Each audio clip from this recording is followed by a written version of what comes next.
Alright, everybody, are you ready for the most amazing news story that you've ever heard in your life? Because if you are, be assured that I don't have one. I thought about titling this video something like, most amazing news story, something to that effect. Not for the views, but to get a point across that this is exactly how the media works. And I don't really talk about the media because to me it's become such a circus and so obvious that it's bullshit that I just assume that everyone sees through it. It's like almost one of those things that's not even worth talking about. Kind of like saying that, beating people up is a bad idea, or, you shouldn't fight with your family or friends. It's just the same as saying, media is biased and bunk.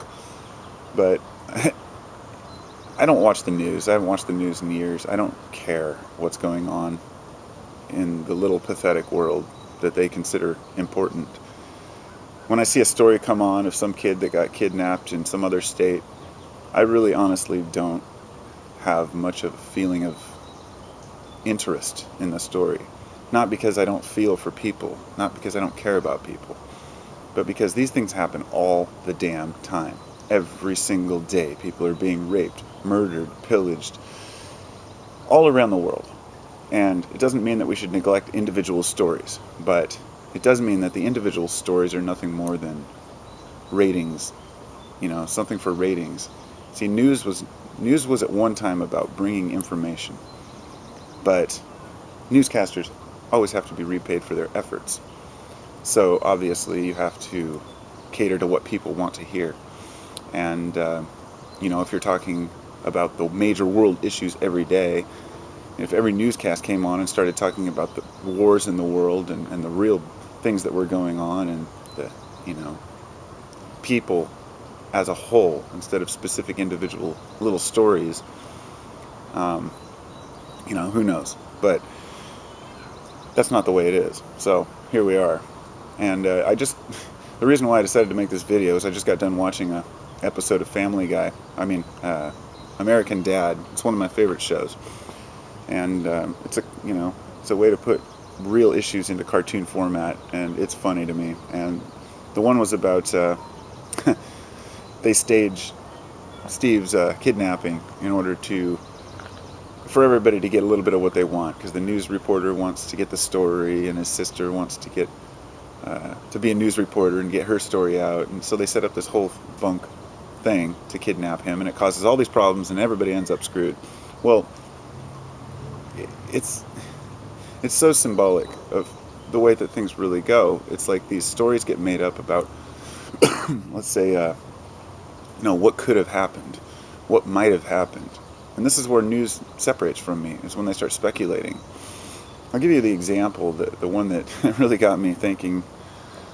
Lately, somebody asked me last month, they said, what do you think about this whole airliner thing with I don't know what the name of the airliner was, the one that crashed in, I guess, the Indian Ocean or something. I don't know. I don't care. I didn't do any research on it because I looked up the article, I looked up the story to see what people were saying about it, and it was exactly what I expected. Just a bunch of speculation. And it's really funny when you see, those little news clips. Like, sometimes they'll throw them together on, Colbert or, Jon Stewart, and they'll throw all the clips together like CNN, and coming up next, have we found missing plane wreckage? And this went on and on and on. I don't care about a missing plane. There are missing planes all around the world. There are missing people around the world, bus accidents and explosions, and so it's not a matter of the story itself, it's a matter of what do people want to hear. Sure, an airliner goes down, people want to hear the story. Here's where it becomes a problem, is when you're not telling the story. You're merely speculating based on your sad reporter opinion. And that's really my main point, is that when reporters began inserting their own opinions into the stories, news was lost. And it's sad to see, but I won't even talk about Fox News here, because that's just the most biased, ridiculous source of news that I can ever imagine. everything they said. They don't even have reporters or journalists anymore in a lot of these news organizations. They merely repeat what they've been told. They make it look like the news, and they really are just a bunch of idiots speculating on what they think the story means. And I think we have enough speculation in this world. We need hard facts, evidence, and things that are going to help us to move forward. So, there's always going to be these little scare stories about the latest find of how this vitamin is dangerous for your health, and then a week later it's, oh, this vitamin is so helpful for your health.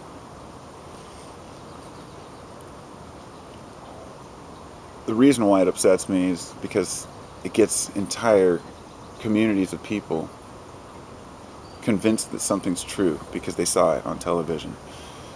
And, people want to know what's going on, and they think that the news is the best place to get that information, and it is. Even though I'm dissing news, when I want to know what's going on in science and in the world, I still have to go to the news. But I don't have to go to the local news. I don't have to go to Fox or CNN or MSNBC. I can go to the alternative media, but let's all remember that the alternative media often doesn't have people on the ground in these locations. The alternative media often takes a story from mass media and sensationalizes it their own way to say, oh, look, you're being lied to by the mass media. They twist it to fit their agenda. And what we have to remember about all media is they want viewers, they want people. If I were, let's say, a reporter, or if my YouTube channel was based on journalism and I was trying to make a living off of it, I would have to sensationalize my stories, because people don't want to hear reality. And the one thing people really don't want to hear is, I don't know, or this might be true. They want hard facts. They want hard facts about everything. And that's just not the way the world works. We don't have hard facts about who we are, even why we're here. I don't know how we're going to expect to understand people, or how we react to certain chemicals or substances. And yes, there is good information out there, but it's really hard to find. So that's all I wanted to say on that. And down with mass media. It's ridiculous. It's completely ludicrous. Now, if they were marketing it for what it is, which is sensationalizing in stories, then that would be fine. But they're pawning it off as actual news, and it's not. So we're on our own, peeps. We're on our own. Peace out.